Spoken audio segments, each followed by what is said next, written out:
豆乳。おはようございます。だいたいいつも朝5時過ぎに起きて、で運動をするんですよ。で今日はねモーニングルーティンというか、普段朝どんなことしてるのかっていうのを見せながら、あとはね若干こうルームツアーみたいなものもしようかなと思ってます。今日本の鎌倉というところに住んでいて、で鎌倉はね東京からだいたい電車で1時間ぐらいのところにあるんですけど、で前にね引っ越してきた時にはルームツアーやったんだけど、でも家具とかね全然なくて、1年以上かけて少しずつ家具とかも揃ってきたので、そういうのも見せられたらいいなと思っています。ルームツアーとかモーニングルーティンとか、あとナイトルーティンとかね、今後ちょっといろいろ作っていこうかなと思ってるので、楽しみにしてくれたら嬉しいです。でまずは早速朝日課となっている、運動とかをねしに行こうと思っています。今は由比ヶ浜公園っていうところに来ていて、海がねあっちにあるんだけど、公園はねこんな感じなんですよ。でよく源氏山っていうあっちの方にね山があって、で山で運動をすることもあるんだけど、野球をやってたのが長かったので、どんなスポーツが得意ですかって言われたら、一番はね野球が得意っていう風に答えてるんですけど、でも野球って誰かとやるものじゃないですか。一人でできないので、なので野球する機会がね全然ないんですよ。でそれが結構一番のネックかなと思っていて、だからね鎌倉ではね友達とキャッチボールしたりすることが多くて、こうフライとかね打ったりとか投げてほしいですよね。こんな感じで自分で投げることもあるんだけど、今ねプロテイン持ってきました。朝ごはんねあんまり食べないんですけど、でもトレーニングするようになってからはね朝ごはん頑張って食べようと思って、で朝ごはんって言うほどのものじゃないんだけど、でもこういうねプロテインバーをね最近はよく食べるようにしてるんですよ。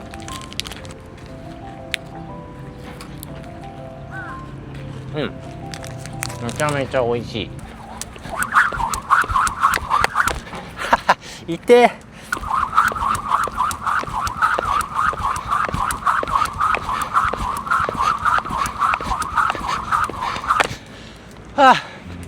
疲れる。縄跳びはねめちゃめちゃ疲れるよ。あんまりね甘いもの飲まない方がいいと思うんだけど、美味しい。これからキャッチボールします。鎌倉ではねよく朝カフェとか一緒に友達3人ぐらいでね話したり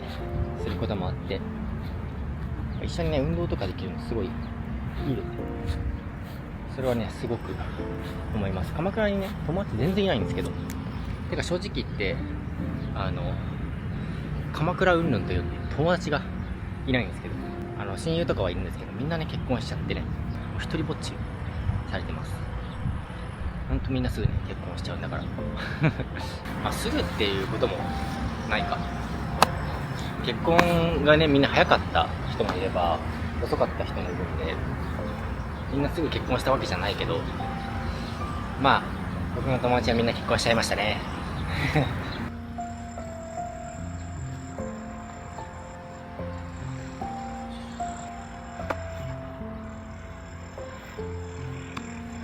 今ねここにねハノンちゃんいます。ハノンちゃんちょんちょんちょんちょんちょんちょん朝ごはんは納豆ご飯です。お米冷凍してるので、このお米をまず解凍します。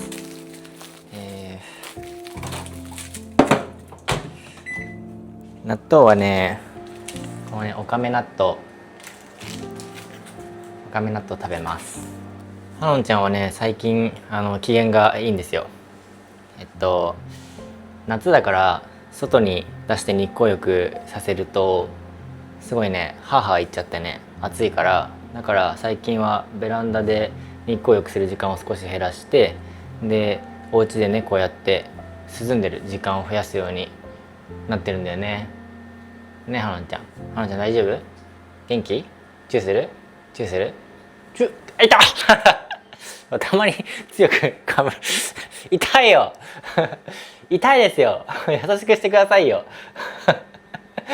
もうすぐねお米がチンが終わります。もういいかな。これねレンジから出す時ねだいたい熱いからねやけどしそうになるんだよねいつも。これお米です。ちょっとね朝そんなたくさん食べれないからご飯はね少なめにしてます。よいしょ。ちょっと熱いねお米が。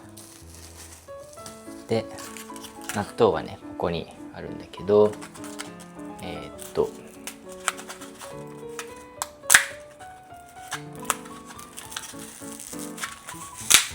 いしょよいしょ。これね納豆。落ちちゃった。ちょっとハプニングが続いておりますね。納豆にこうからしと納豆のタレを入れます。これ納豆のタレね。からし入れない人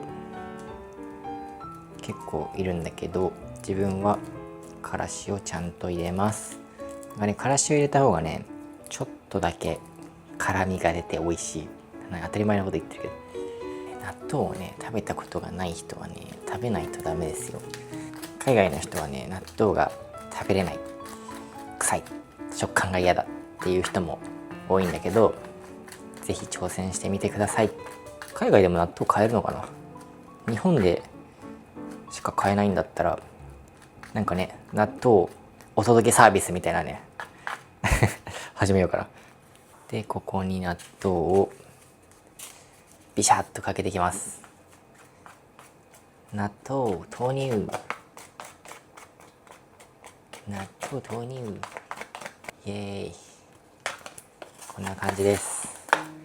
ちょっとね味噌汁とかないから今日は納豆だけなんだけど納豆デーです。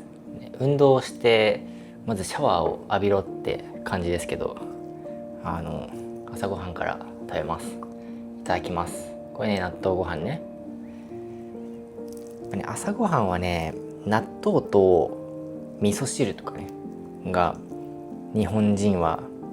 いいんじゃないかと思います。鎌倉の稲村ヶ崎に住んでた時も結構一人でね納豆ご飯とあとはコンビニのね味噌汁飲んでた。美味しい。でも熱い。美味しいですね。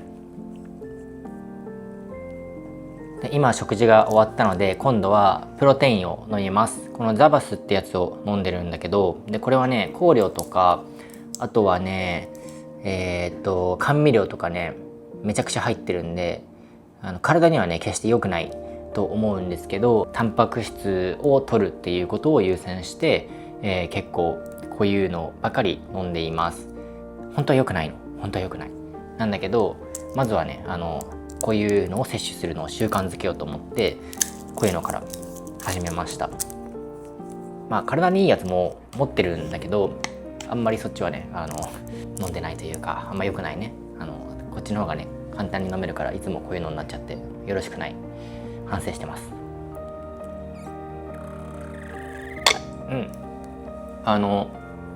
ココア味だから結構飲みやすいですね。日本人ココア大好きです。時々ねめちゃめちゃまずく感じるんだけどなんだろうねこのなんか薬みたいな味美味しいって感じる時とうわまずって感じる時があって何とも言えないプロテインですね。鳥さんのトイレをね掃除しに行きます。ペットフレンドリーなので下にね掃除する場所があるのでよくそこで掃除します。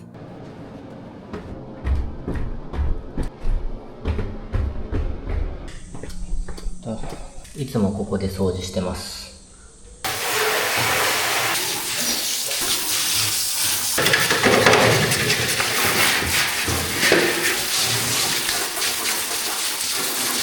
こんな感じですね。80点ぐらい掃除できたかなと思います。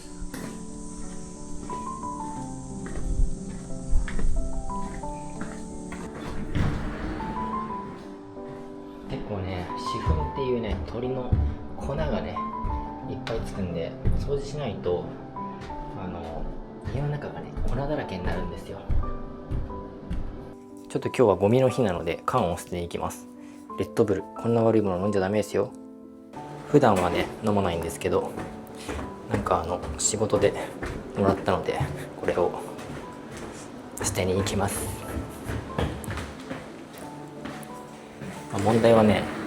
もうね回収の時間が過ぎてる可能性があるっていうことなんですけど、さあ運命のお時間です。はい、残念ながらもう回収来てました。捨てられません。悲しいです。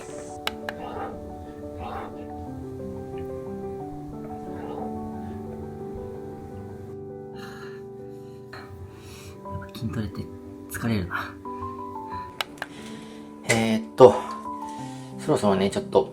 シャワー浴びないといけないかなと思います。外でね運動してきてるんで、結構もう汗びしょびしょでね、多分ね体も臭いです。なんかね、日本人はね臭くないっていう人はねよくいるんですけど、アジアの人は臭くないっていう風にね言われますよね。だけどね、汗かいたらやっぱ日本人も臭いです臭いですよ。だから全然日本人とか、アジアとかその辺は関係ないこともあるのかなと思います。で、まずねちょっとシャワーを浴びようかなと思います。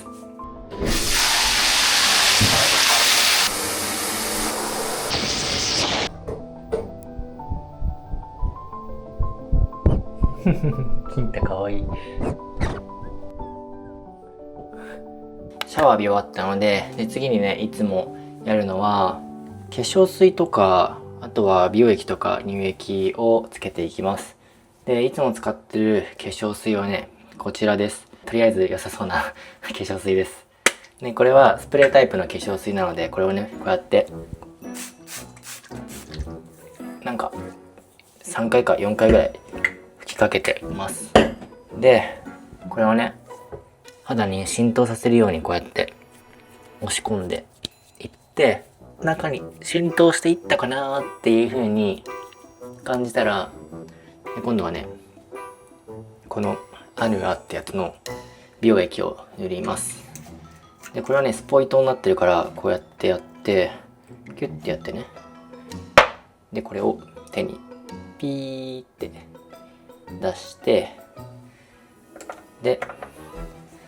顔にね塗っていきます。こんな感じ。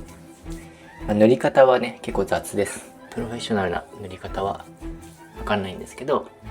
とにかく塗ることに意味があるかなと思って毎日やってます。で、これはね朝だけじゃなくて夜もそうだし、であと日中、例えば一回顔洗っちゃった時とかもその後は必ずやるようにしています。で、最後にこれもアヌアのやつなんです。これもこのようにピッピッピッピッピッってなんかだいたい4回か5回ぐらいやって、でこれも顔に塗っていきます。なんかこう最後に蓋をするようなイメージで塗っていってます。こんな感じで肌のケアをしています。皆さんね気になってる人多いんじゃないかなと思うのが、僕のね髪型ですよ。僕はね結構こう何もセットしてないとねこんな感じでねペタンってなっちゃってるんだけどセットするとどうなるのかっていうのを今からねお見せしていこうかなと思います。で、まずはですね何を使うのかっていうのをお見せします。結構いろんなの使いますよ。中学生ぐらいからね髪の毛をすごくセットするようになったんですけど、それまではねずっとストレートで卵みたいな髪型でしたね。で、中学生ぐらいからワックスとか使い始めて、で今に至ると。でね、すごいシンプルに時間がない時とかっていうか、先月ぐらいまではそのジェルが中心だったんですよ。なんでかっていうと髪がねすごい長くなってきて目に当たることがねこうやって増えてきたから、だからこうやってね固定したかったんで、だからそれでジェル使ってました。このオーシャンっていうやつなんだけど、これがね結構便利で使ってましたけど、最近はねこれは時間がない時にしか使わないんですよ。で最近使ってるのがですね、めちゃめちゃありますよ。1回のセットでねこれだけ使います。でこれが何なのかっていうのを説明すると、まずこちらはねムースです。少し濡れた状態で使って乾かした時に若干髪にね毛束感を作るような感じですね。でこれを、もう少しかな、このぐらいのを2つぐらいね作って、でこれをねこうやって頭にね揉み込んでいくような感じで、髪がね濡れてる状態でやっていきます。で濡れてる状態でやってもね固まったりはしないんですけど、少しだけなんでしょうね、毛束感みたいなのがねできるようになるんですよ、こういうところにね。で、ちょっとねこっちの鏡見ようかな。最近ねいつもね前髪の分け目をねどうしようかなって思ってるんだけど、今日はちょっと真ん中ら辺でね分けていこうかなと思います。でこんな感じで塗り終わったら、今度この状態でドライヤーをかけていきます。一旦ちょっと少し手洗いますね。ドライヤーがねベタベタするのは嫌なので。ドライヤーかけるのねあんまうまくないのよ。でこれドライヤーね、ちょっとねマイクうるさいかもしれないんですけど、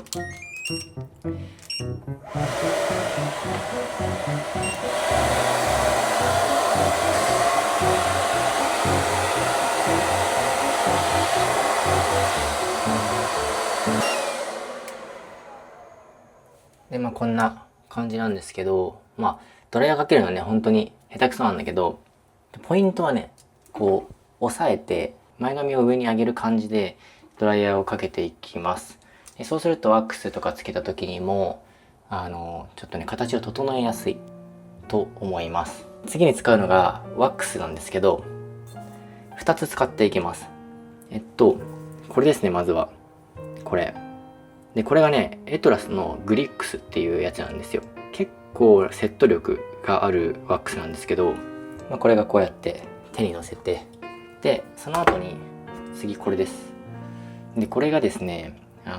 ジェリーシリーズって言ってちょっとジェルみたいなやつなんですよ。でこれもここにちょっとねこのぐらい入れて、で2つのねワックスとジェルをこうミックスします。混ぜます。で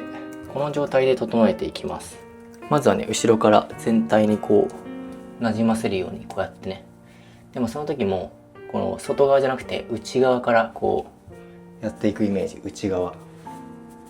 髪の中に入れていくイメージですね。でこの横もそう、横も一旦中に入れていきます。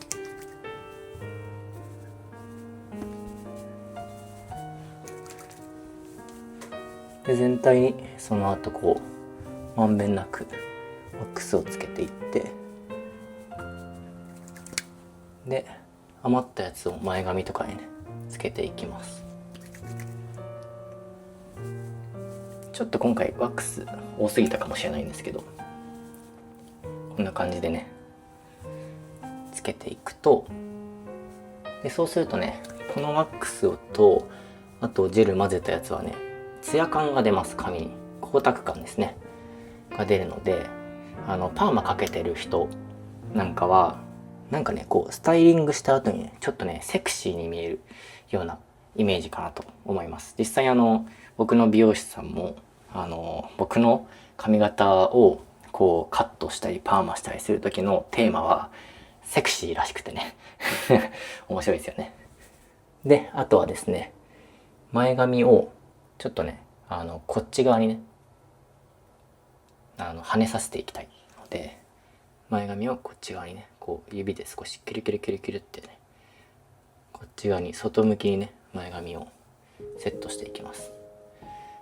パーマのね性質上どっちに行くのかっていうのがねパーマのかかり方次第だと思うんですけど、でそれをうまくコントロールしていくような感じですかね。ちょっと普段鏡見てセットしてるんですけど、これ今ねカメラのすごい小さなモニター見ながらセットしてるんですごいやりづらいんですけどね。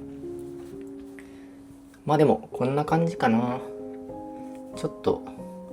いつもよりセットしづらい環境でセットしてるんで、いつもよりは下手くそかもしれないんですけど、こんな感じでセットしていきます。こんな感じかな。いいんじゃないでしょうか。どう？いい？こんな感じです。はい。でこれでセットが完了したと思いきや、一旦手を洗います。何でもそうなんですけど、一回一回手洗わないとその後に触るものがねベタベタしちゃうんで、ちゃんと手を洗うことが大事かなと思います。やっぱね、その後の触ったものが汚くなるの嫌なんで、ハンドソープのね減りは早くなっちゃうんですけどね。でもまあ大事です。で最後にね大事なのがこちらです。でこちらがねギャツビーのね、ムービングロックスプレー、ヘアスプレーですね。でこれで、髪を固めていきます。もっとねいいスプレーあるはずなんですけど、これは普通に薬局で買いました。でこの辺のワックスとかは薬局とかには売ってないのでネットで買ってます。でスプレー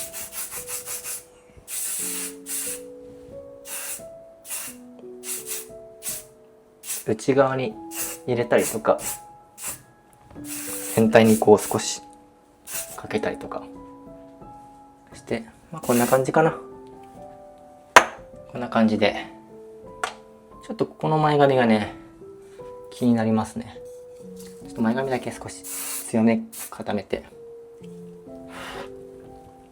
はい、こんな感じです。どうでしょうか。いい感じですかね。よし、これで完成です。こんな感じでセットしてます。だからね結構ね手間はかかるし大変なんですよ。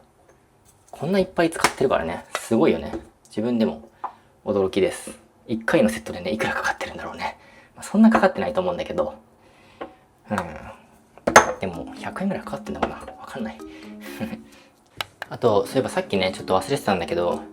歯磨きね大事です。だから歯磨きしっかりしましょうね。ちょっとここにもう一回置きます。僕はね歯磨きは、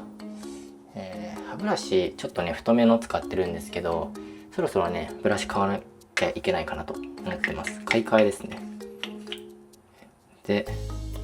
さっきね納豆を食べたんで、本当はね食べたらすぐ磨かないといけないと思うんですけど、ちょっと撮影してる時間が空いちゃいました。磨いていきます。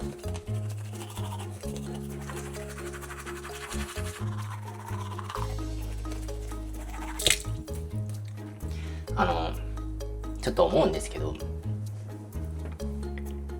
歯磨きって一番気持ちよくないですかいやなんかすっきりするじゃないですか。でねこれフロスなんだけど、フロスしてるとこはねさすがにちょっと汚らしいから見せたくないんだけど、こんな感じでフロスも大事ですよね。実はですね一番気をつけてるのは髪型というよりも口臭だと思います。結構ねやっぱね口臭が気になる人とかもねいると思うんですけど、大事ですよ。歯磨きと、あとはフロスと、であとねこれ最後に薬用の洗口液っていうの、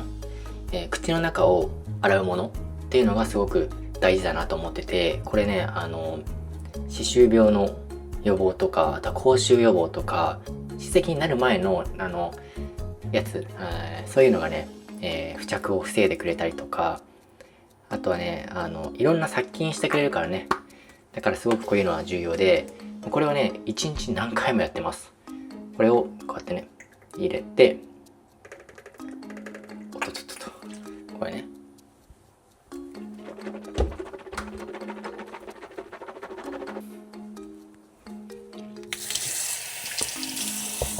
で口の中にだいたい20秒ぐらい入れたら出してっていうのをやってます。これでね、めちゃめちゃ綺麗。本当にね、すごい今口の中すっきりしてる。で、僕歯がね綺麗な人が好きですね。めちゃめちゃ歯綺麗じゃない？ほら、頑張って歯手入れしてるんですよ。めちゃめちゃ綺麗じゃないですか。でですね、通称ここが猫の墓場と言いまして、これねテーブルなんですけど、毎日これで猫がね寝ています。猫の墓場です。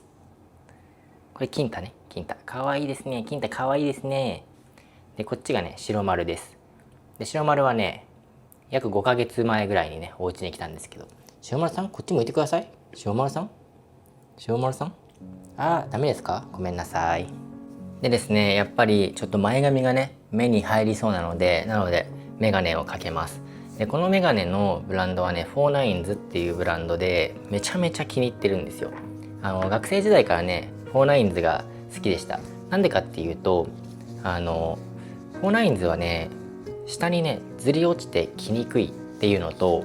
あとは買った後のねメンテナンス、フィッティングサービスとかもねすごい丁寧にやってくださるので、それがすごい気に入っています。もしねちょっとねメガネ欲しいなとかいう方がいたらね、フォーナインズのメガネはねとてもおすすめですよ。ただね残念なのがね、フォーナインズのメガネなかなか高いです。それがねちょっと残念なところなんですけど、だからねメガネ買うっていう時には一生懸命ねお金貯めたりとかして買ってましたね。さて、でこれはメガネは縁がねないメガネなので、メガネかけてるっていう感じがね少しないというか、フレームがねないとすごい自分の顔がねナチュラルに見えるというか、あんまり似合ってないけどね。ということでね掃除します。でハノンさんです。さっきは噛んでくれましたね、ハノンさんね。機嫌はどうですか？ちょっとねまた噛むかもしれないからね。優しい時とねイライラしてる時があるんですよ。ちょっとね気難しいんですよね、ハノンちゃんね。さあ掃除です、掃除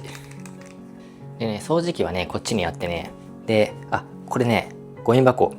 これ買ったんですよ。これねポンって押すとね開くの。ちょっとね中汚いから見せられないんだけど、これねプロテインね、これプロテイン、これねポンって言うとね閉じるの便利でしょ。であと下の段はね燃えないゴミでポンって開けて、でこれをポンっていう風にね、これ足で合ってんのか、こうやってやって、そうやね足でこう戻すんだろうねきっとね。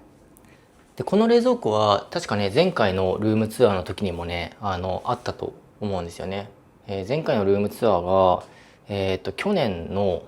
6月ぐらいにやったと思うんだけど、その時もねこの冷蔵庫がねあったはずです。でで次にねこれはねなかったの。これ何かっていうと食器棚みたいな感じで、ここにね食器とかがねいろいろ入ってるんだけど、でこれがなかったから、今までねこういうミキサーとかね置くことができなかったんだけど、これミキサーがあるの。ちょっと、ね、見えるかな、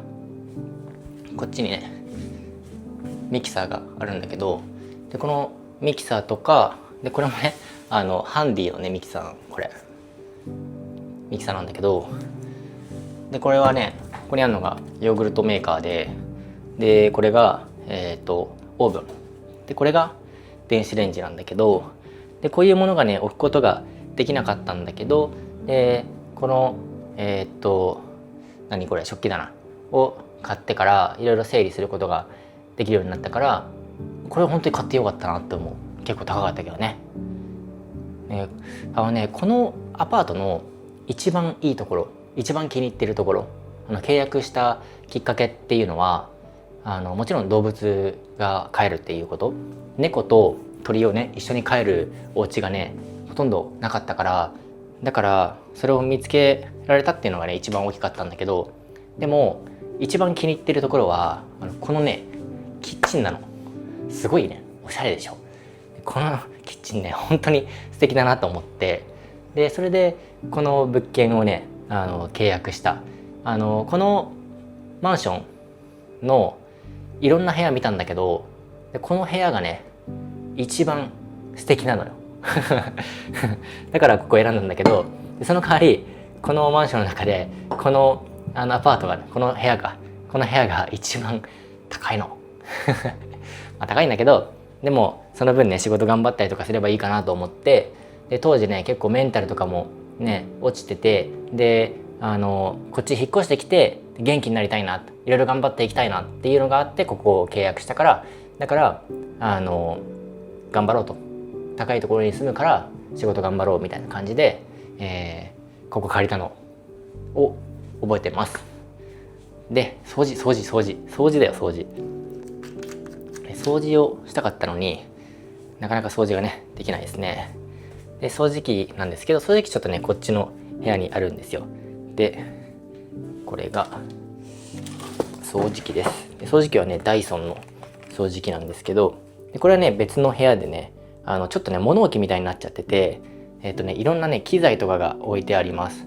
でこの部屋はねちょっとね汚い、物置だけじゃなくて、でこれからね処分するものとかもねちょっとねこっちにねあるからね、ほらねちょっとね汚いでしょ。あんま全てはね見せられないんだけど、かなり散らかってます。散らかってるようちはね綺麗なとこと綺麗じゃないとこがありますよ。他のね YouTube の方とかインスタの方とかはね綺麗なとこしか見せないかもしれないですけど、実際皆さんの家汚いと思いますよこれが現実です。はい。でこっちにねこういう風にね段ボールがいっぱいあって、でこういう状態になってます、この部屋は。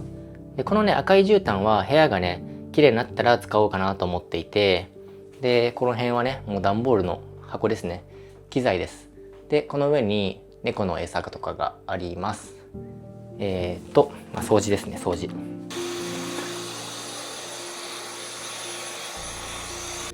でね普段はこうやってねハノンちゃんもね出ることもあるんですけど、でもさすがにね寝る時とかはねカゴに入ってもらうので、なのでカ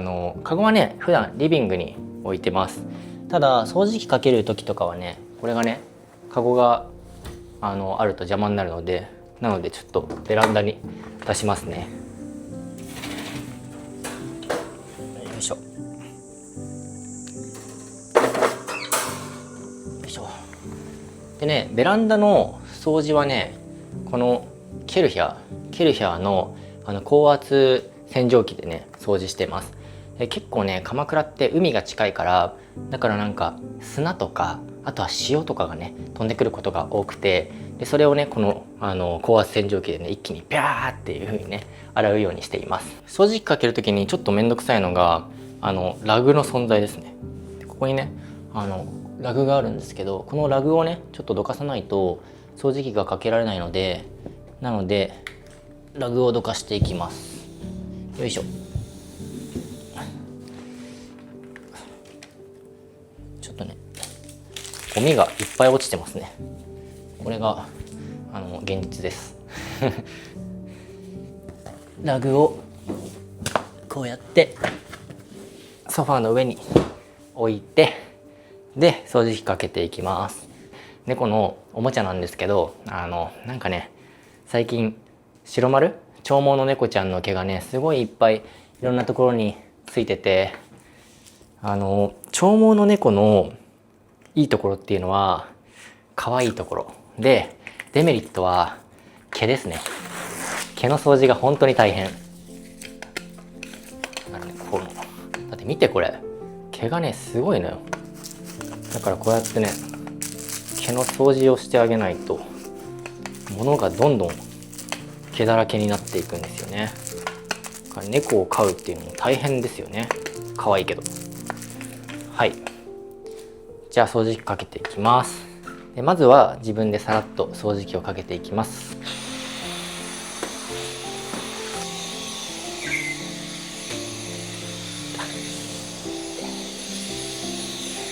でそしたら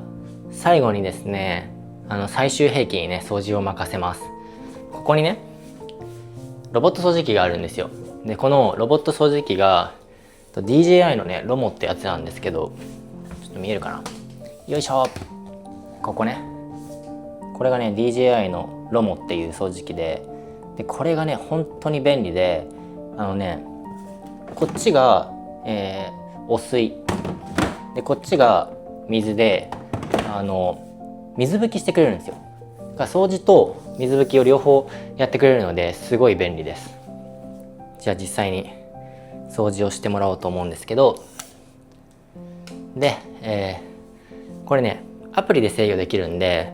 家にいない時にも勝手に掃除をスタートしてもらえる。掃除機がけをしてからモップってやつをやって、こうやってね掃除してもらいます。スタートクリーニングっていう風にね今言ってましたね。でこれでねだいぶ綺麗になるんで、猫がいても安心って感じですね。でただ床にね物とかがあると掃除できないんで、床のものはちゃんと片付けて掃除をしてもらいます。で素晴らしいのがね、これねいろんなものをね避けてくれるんですよ。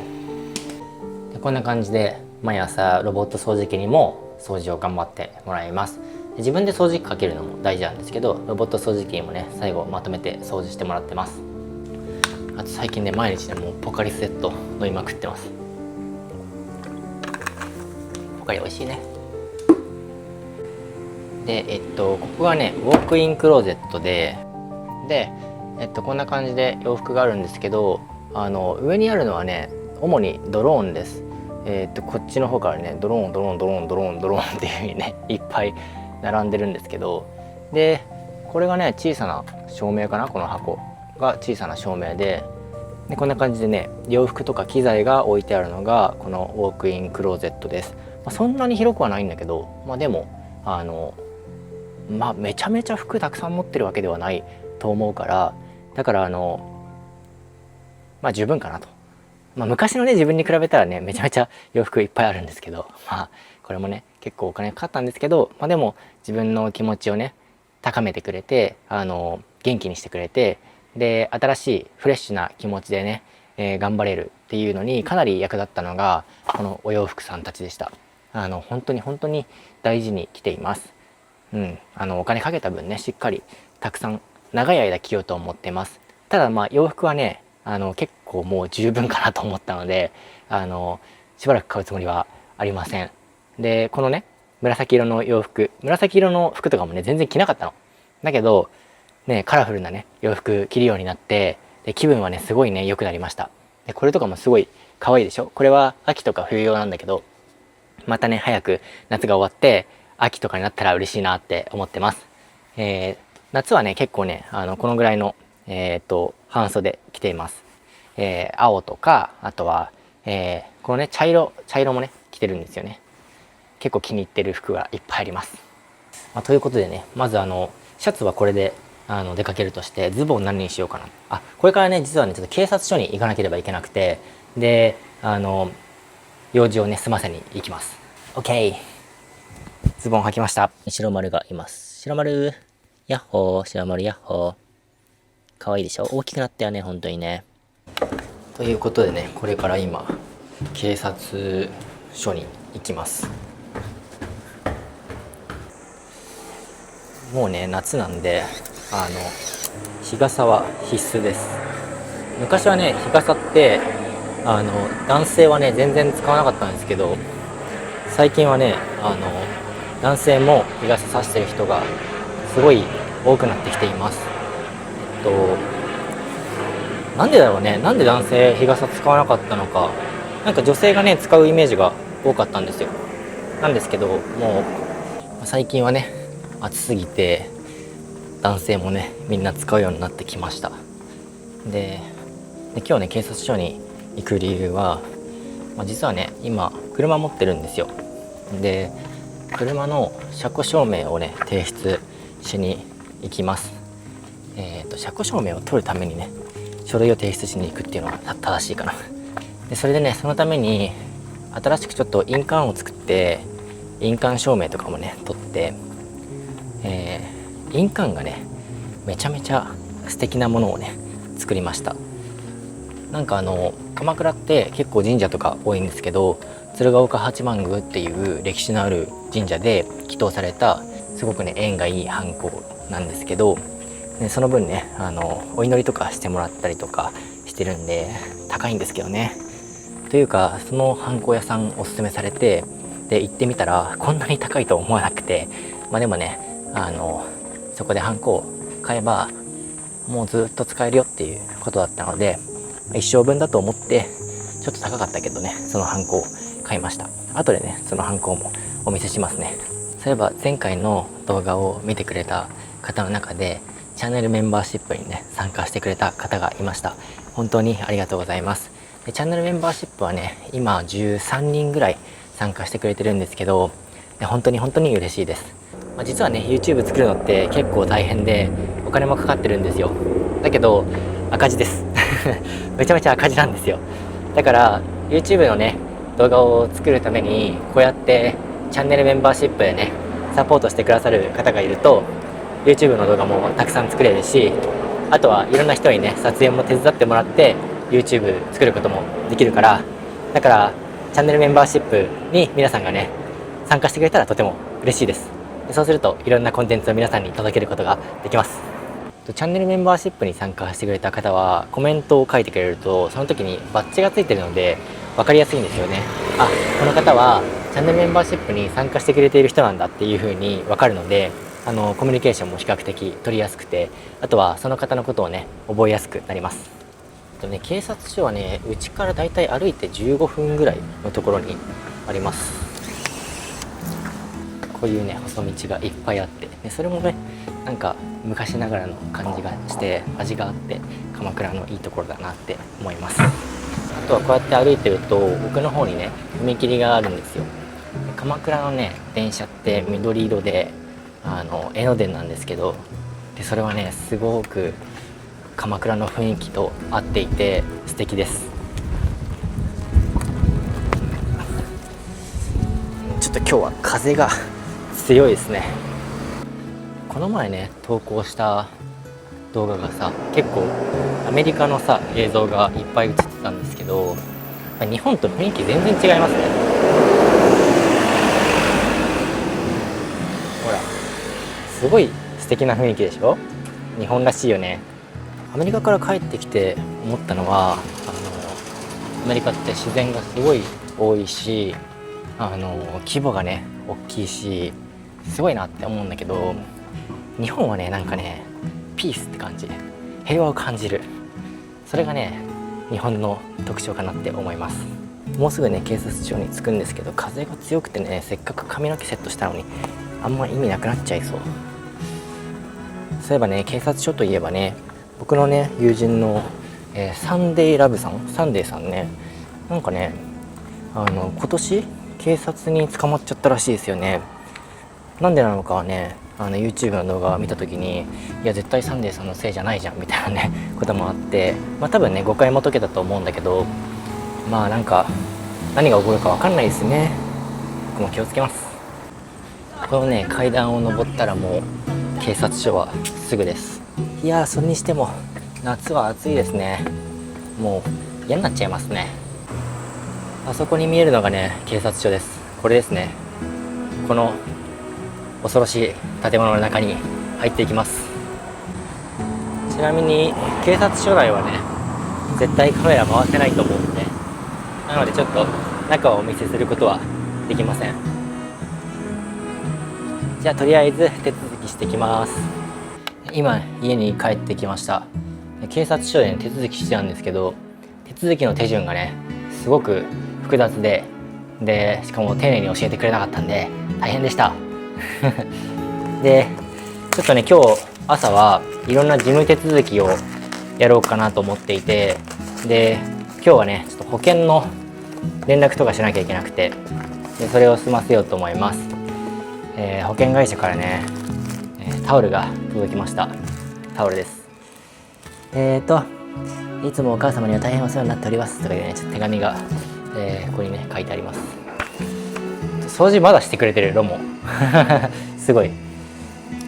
これ何すればいいんだ。返信用でこれ申し込みするのかな。すごい大変そうだねこれ。今やろうと思ってたんだけどこれ電話でできるのかと思ったら書類ね書かなきゃいけないものみたいで、その書類のページがものすごい数なので結構時間かかりそうだよねこれ。大変ですね。それでちょっとねお腹空いたのでねコンビニでも行こうかな。コンビニに何しに行くのかというと水道代を払いに行きます。だいたい2ヶ月に1回ぐらい来るのかな。コンビニでいつも払ってます。なんかね雲行きが怪しくなってきました。多分もうすぐ雨降りますね。最近ねめちゃめちゃ雨降るんですよ。7月の下旬から9月の上旬ぐらいまではね結構ゲリラ豪雨って言ってめちゃめちゃ雨が降るシーズンなのでね突発的にね昼から夕方ぐらいにかけて降る雨がね来るかもしれないですね。でいつも僕が行くのがローソンですね。このねローソンっていうコンビニにねよく行きます。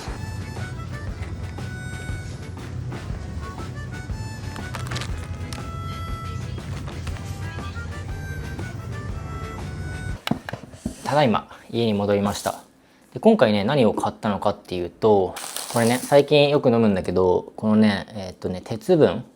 飲むヨーグルト1日分の飲むヨーグルトってやつ、実際にはね1日分も入ってないっていうねことなんだけど、であとはねこれチキン買いました。で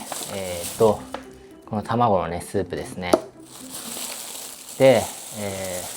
これね大好きなアンパンです。であとね納豆の消費が早いので納豆もね買いました。で、ジャンクフードです。カップラーメンですね。よくないですね。でもね食べてます。実はね食べてますよ。健康も大事とか言いながら、こういうジャンクなものも食べてますよ。であとこれですね、カニカマですね。カニカマ皆さん好きですか？カニカマ。でこのぐらいですね。はい、ということでね、チキンとか食べようかなと思います。でこれがねチキンなんだけど、ローソンのね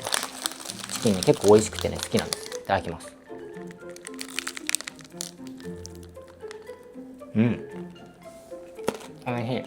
ここがですね普段作業している場所なんですけど、今地獄のように散らかってます。でこれ充電器、リモコンですね。で最近ねいいなと思ってるのがこの iPad mini ね、なんか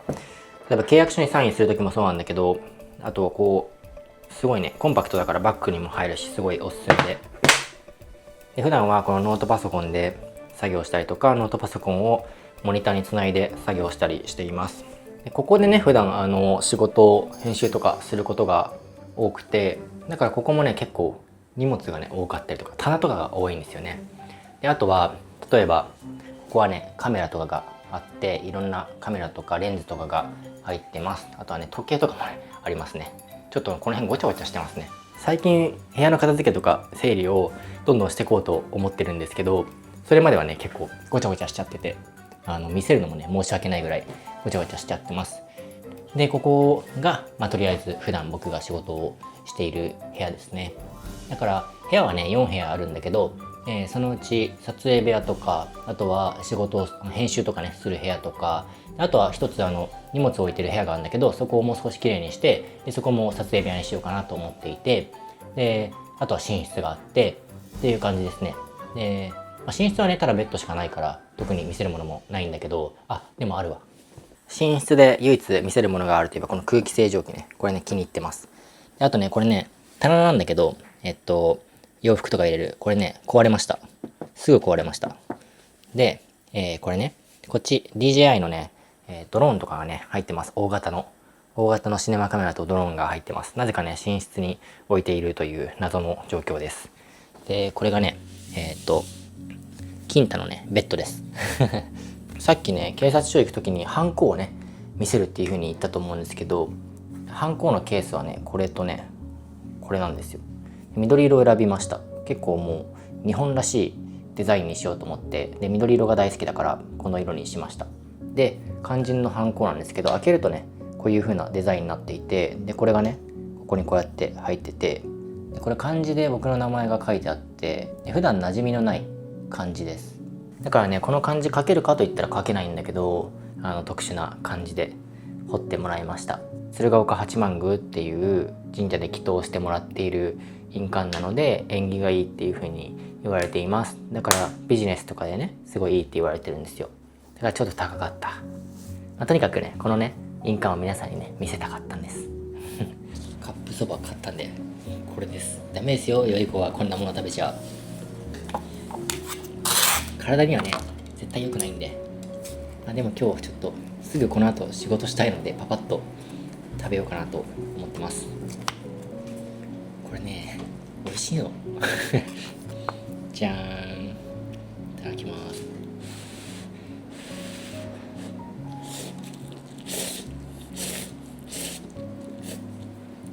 うまっ。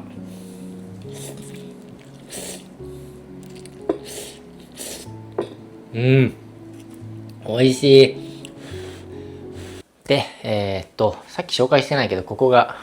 リビングですね。リビングはね見たことがある人もいると思うんだけど、少しずつね家具がね揃ってきたというかね、前はねこのラグもなかったんですよ。でもラグがあった方がなんかちょっと家っぽいかなと思ってラグも揃えることにしました。ただねラグちょっと問題があって、この中に入ったゴミの取り方がわからないっていうね問題があるんだけど、みんなどうしてんだろうね。この中に入ったさ